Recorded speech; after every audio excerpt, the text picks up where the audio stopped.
महत्त्वाची बातमी समोर येते। तेजस्वी घोसाळकर यांची मुंबई बँकेच्या संचालकपदी निवड झालेली आहे। या क्षणाची मोठी बातमी समोर येते। तेजस्वी घोसाळकरांची मुंबई बँकेच्या संचालकपदी निवड झालेली आहे।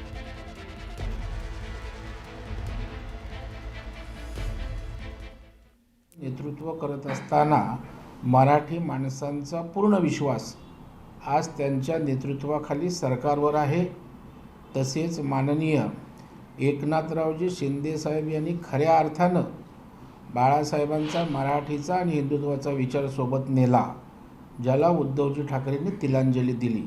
आणि त्याच्यामुळे मराठी माणूस स्वाभाविकपणे महायुतीच्याच मागे उभा राहील यावर आमचा पूर्ण विश्वास आहे। आणि त्याच्यामुळे दोघांमध्ये एकत्र झाल्यावर काय होईल कसं होईल हा त्यांचा विषय आहे, परंतु मराठी माणूससुद्धा आमच्या मागे मोठ्या प्रमाणावर आहे। याचं कारण मराठी माणसासाठी, मराठी अस्मितेसाठी, मराठी भाषेसाठी केवळ काहींनी घोषणावल्गना केल्या, आम्ही कृती केली। मराठी भाषेला अभिजात भाषेचा दर्जा देण्याचं काम माननीय देवेंद्रजींच्या पुढाकारानं पंतप्रधान मोदी साहेबांनी केलं, याची जाणीवसुद्धा मराठी माणसांना त्या ठिकाणी निश्चितपणे आहे। ठाकरे ब्रँड संपवण्याचा तुम्ही जर प्रयत्न केला तर भाजपचा आम्ही नामोनिशाण मिटवून नका असं उद्धव ठाकरे म्हणाले। बाळासाहेब ठाकरे यांचा ब्रँड होता, दुर्दैवानं तो तुम्हाला टिकवता आला नाही। ठाकरे साहेबांच्या विचाराचा ब्रँड एकनाथ शिंदे साहेबांसोबत त्या ठिकाणी मराठी माणूस आणि हिंदुत्वाचा त्या ठिकाणी गेलेला आहे। आणि त्यातच आम्ही हिंदुत्ववादी आमचा पक्ष शिंदे साहेबांसोबत असल्यामुळे त्या ठिकाणी आत्ता बाळासाहेबांचा ब्रँडसुद्धा आमच्याबरोबर आहे। तर दुसरीकडे दोन्ही भाऊ एकत्र येतील, मात्र कोणीतरी येऊ नये यासाठी देखील प्रयत्न करत आहे, अशी देखील त्यांनी काल मुख्यमंत्र्यांना राज ठाकरेंना साथ घालताना पाहायला मिळाली का लोकांच्या मनामध्ये जे आहे तेच आम्ही करू। मला वाटतं राजकारणामध्ये चढउतार, यश अपयश येत असतं, परंतु एवढा मोठा पक्ष बाळासाहेबांनी जो स्थापन केला होता त्याचं नेतृत्व एवढं हतबल, मी लाचार म्हणणार नाही की बाबा हात पसरते आम्हाला युती करतं का, कोणी युती करतं का। मला वाटतं यावरनंच त्यांच्यामध्ये लढायची ताकद नाही आणि हतबल निवडणुकीसाठी झालेले उद्धव ठाकरे आणि त्यांची उभाट्या दिसते आणि हेच त्यांच्या भविष्यासाठी अत्यंत वाईट आहे।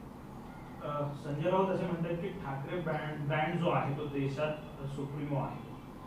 नाही, बाळासाहेब ठाकरे हा ब्रँड काल होता, आज आहे आणि उद्याही त्या ठिकाणी आहे, परंतु तो ब्रँड, तो वैचारिक ब्रँड दुर्दैवानं उद्धवजी ठाकरे साहेबांना त्या ठिकाणी जपता आला नाही। काल उद्धव ठाकरे शिंदे गटाला उद्देशून म्हणताना म्हटले की अंगावर नसून या पण सोबत ॲम्ब्युलन्स घेऊन या। असं म्हणाले। त्याचं उत्तर शिंदे साहेबांनी दिलेलं आहे। त्यांनी मुख्यमंत्र्यांवर सुद्धा टीका केली की खऱ्या अर्थानं अशा प्रकारचे गृहमंत्री देशाला हवेत ना राज्याला हवेत। एक प्रकारे त्यांनी देवेंद्र फडणवीस आणि अमित शहा यांच्यावर देखील टीका केली उद्धव ठाकरे। मला वाटतं देवेंद्र फडणवीस साहेब जराही दखल त्यांच्या वक्तव्याची घेत नाहीत, त्यामुळं त्यांच्या वक्तव्याला देवेंद्रजींच्या नजरेत काय किंमत आणि महत्त्व हे दिसून येतं। आणि अमित भाई तर खूप दूर राहिले ज्यांच्यावर हे टीका करतात। दोन्ही भाऊ एकत्र येत आहेत, त्यामुळे स्थानिक पातळीवर राज्यामध्ये सुद्धा तिळपापड सुरू आहे। तर त्यांनी असे म्हटलं की अमित शहा यांनाही हे दोन्ही भाऊ एकत्र येऊ नयेत असं वाटत आहे आणि त्यामुळे सुद्धा प्रयत्न केले जातात। अमित शहा यांनी आयुष्यात बेरजेचं राजकारण त्या ठिकाणी केलेलं आहे आणि त्यांनी एकत्र यावं किंवा येऊ नये हे अमितभाई ठरवणार नाहीत, ते दोघं निर्णय घेणार आहेत। आणि अमितभाईंना दखल घेण्याची काही आवश्यकतासुद्धा नाही, त्यांना प्रचंड काम त्या ठिकाणी पडलं आहे। तर तेजस्वी घोसाळकर यांची मुंबई बँकेच्या संचालकपदी निवड करण्यात आलेली आहे। या संदर्भात अधिक माहिती देतात आमचे प्रतिनिधी सुस्मिता भदाणे। सुस्मिता, आपण बघतोय तेजस्वी घोसाळकर यांची मुंबई बँकेच्या संचालकपदी निवड झालेली आहे। दरम्यान अभिषेक घोसाळकर यांच्या मृत्यूनंतर हे पद रिक्त होतं, काय अधिकची माहिती आहे? खरं तर अभिषेक घोसाळकर यांच्या मृत्यूनंतरच त्यांना संचालक पद देणं हे बंधनकारक होतं, परंतु बराच उशीर या संपूर्ण प्रक्रियेला झालेला आहे आणि त्यामुळे आता तेजस्विनी घोसाळकर यांना संचालक पद हे देण्यात आलेलं आहे. दरम्यानच्या काळात तेजस्विनी घोसाळकर या नाराज असल्याच्या सुद्धा चर्चा आपण पाहिलेल्या होत्या. अनेकदा त्यांनी तशा पद्धतीची नाराजगी स्थानिक स्तरावरचे जे नेतृत्व आहे शिवसेनेचे त्याच्याबद्दल पक्षश्रेष्ठींची भेट घेऊन त्यांच्याशी बोलणं सुद्धा केलेलं होतं. परंतु जागा भरणे हे कायदेशीर आणि क्रमप्राप्त असल्यामुळे अशा पद्धतीचा निर्णय घेण्यात आल्याचं सुद्धा प्रवीण दरेकर यांनी म्हटलेलं आहे. त्यांना हे संचालक पद त्यांच्या पतीच्या पश्चात देण्यात येत आहे. परंतु गेल्या काही दिवसांमध्ये जर आपण बघितलं तर या पद्धतीचा निर्णय कुठेही घेण्यात आलेला नव्हता. तेजस्विनी घोसाळकर यांची नाराजगी स्पष्ट समोर आल्यानंतर हा महत्त्वाचा निर्णय घेण्यात आलेला आहे असं म्हणता येईल. कारण कुठेतरी या निर्णयानं उपनगरीय भागांमध्ये घोसाळकर कुटुंबियांची असणारी ताकद ही सुद्धा या निमित्तानं यावरती सुद्धा लक्ष केंद्रित केलं जाते आणि अतिशय महत्त्वाचा निर्णय हा संचालक मंडळाने घेतल्याचं आपल्याला पाहायला मिळते आणि आता तेजस्विनी घोसाळकर या संचालक म्हणून त्यांची नेमणूक केली जाईल. सुस्मिता, खरं तर एकीकडे आपण चर्चा बघितली की तेजस्वी घोसाळकर या नाराज झाले आणि त्यानंतर हा निर्णय होतो. कसं बघायचं या निर्णयाकडे? खरं तर याच्यातच अनेक गोष्टी दडलेल्या आहेत. स्थानिक स्वराज्य संस्थांच्या निवडणुका समोर आहेत आणि तेजस्विनी घोसाळकर किंवा अभिषेक घोसाळकर यांना महानगरपालिकेचा सुद्धा अनुभव होता आणि असं असताना अभिषेक घोसाळकरांच्या मृत्यूनंतर स्थानिक स्तरावरती सुद्धा अनेक आपण जर बघितलं विधानसभेच्या वेळेला सुद्धा अनेक दृष्टीने तेजस्विनी घोसाळकर यांना डावलण्यात आलेलं होतं आणि ती नाराजगी सुद्धा त्यांनी वारंवार बोलून दाखवलेली होती.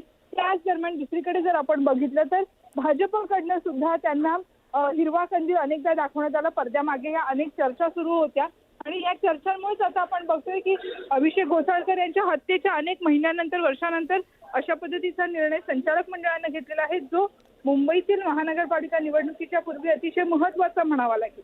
खरं सुस्मिता, आणि संचालकपदी वर्णी लावून म्हणजे भाजपाची मोठी खेळी असल्याचं सुद्धा यामागे बोललं जाते. धन्यवाद या सगळ्या सविस्तर माहितीसाठी.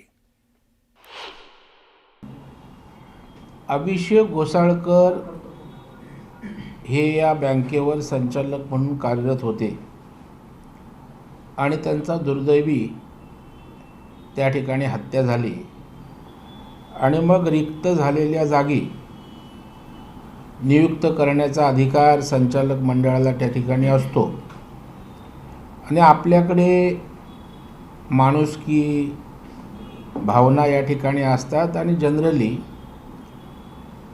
मृत व्यक्ती किंवा विशेषतः हत्या झाली की त्या कुटुंबाप्रती त्या व्यक्तीच्या जे काही नातेवाईक जवळचे असतील त्याप्रती एक सद्भावना असते आणि त्या दृष्टीनंच आम्ही सर्व संचालक मंडळांनी एकमतानं त्या ठिकाणी निर्णय केला आणि कालच्या झालेल्या संचालक मंडळाच्या सभेत तेजस्विनी घोसाळकर यांना संचालक म्हणून निवड त्या ठिकाणी करण्यात आली.